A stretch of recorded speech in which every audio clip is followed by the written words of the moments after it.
My aunt was a big woman, very tall, with a strong mind and will. She was what you may call a very manly woman. My uncle was a thin, small man, very weak, with no will at all. He was no match for my aunt. From the day of their marriage, he began to grow smaller and weaker. His wife's powerful mind was too much for him. It undermined his health, and very soon he fell ill. My aunt took all possible care of him. Half the doctors in town visited him and prescribed medicine for him, enough to cure a whole hospital. She made him take all the medicines prescribed by the doctors, but all was in vain. My uncle grew worse, and one day she found him dead. My aunt was very much upset by the death of her poor dear husband. Perhaps now she was sorry that she had made him take so much medicine, and felt perhaps that he was the victim of her kindness. Anyhow, she did all that a widow could do to honor his memory. She spent very much money on her mourning dress. She wore a miniature of him about her neck, as large as a small clock, and she had a full-length portrait of him always hanging in her bedroom. All the world praised her conduct.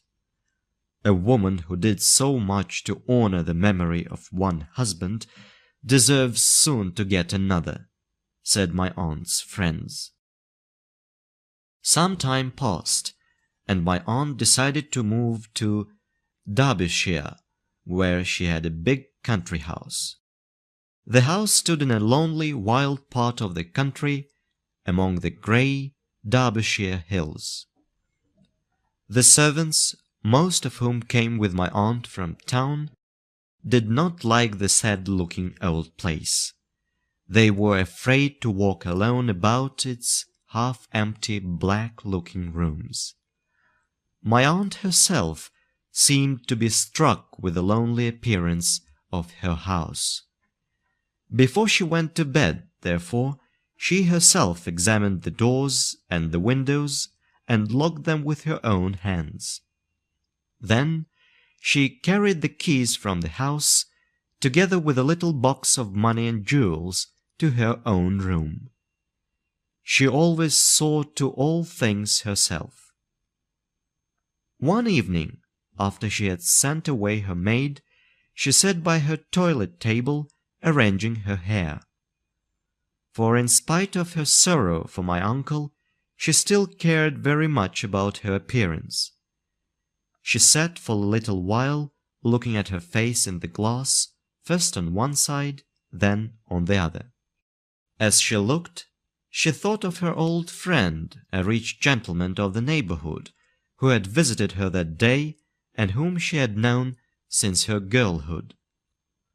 All of a sudden, she thought she heard something move behind her. She looked round quickly, but there was nothing to be seen. Nothing but the painted portrait of her poor dear husband on the wall behind her. She gave a heavy sigh to his memory, as she always did whenever she spoke of him in company, and went on arranging her hair. Her sigh was re-echoed. She looked round again, but no one was to be seen. "Oh, it is only the wind," she thought, and went on putting her hair in papers. But her eyes were still fixed on her own reflection and the reflection of her husband's portrait in the looking-glass. Suddenly it seemed to her that in the glass she saw one of the eyes of the portrait move. It gave her a shock. "I must make sure," she thought, and moved the candle so that the light fell on the eye in the glass. Now she was sure that it moved. But not only that, it seemed to give her a wink, exactly as her husband used to do when he was living. Now my aunt got really frightened. Her heart began to beat fast. She suddenly remembered all the frightful stories about the ghosts and criminals that she had heard. But her fear soon was over. Next moment, my aunt, who, as I have said, had a remarkably strong will, became calm. She went on arranging her hair. She even sang her favorite song in a low voice and did not make a single false note.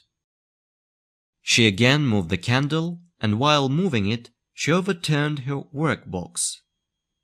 Then she took the candle and began without any hurry to pick up the articles one by one from the floor. She picked up something near the door, then opened the door, looked for a moment into the corridor as if in doubt whether to go, and then walked quietly out. She hurried down the stairs and ordered the servants to arm themselves with anything they could find. She herself caught up a red-hot poker and, followed by her frightened servants, returned almost at once. They entered the room.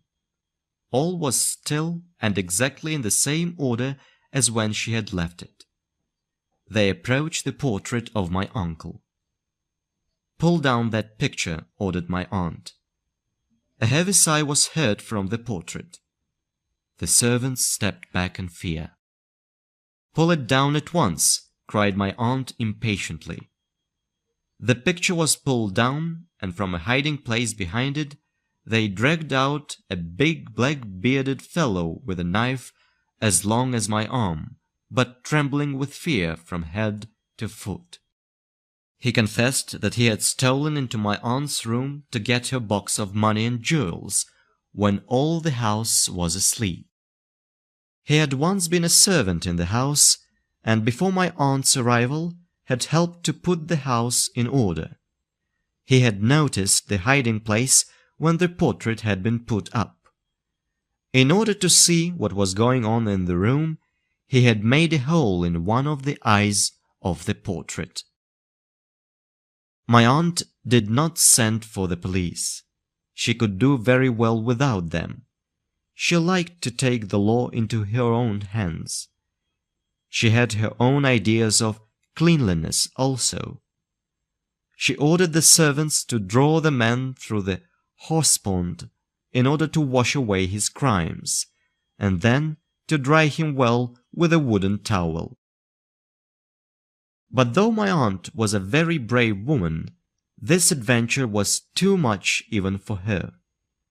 She often used to say, "It is most unpleasant for a woman to live alone in the country." Soon after, she gave her hand to the rich gentleman of the neighborhood.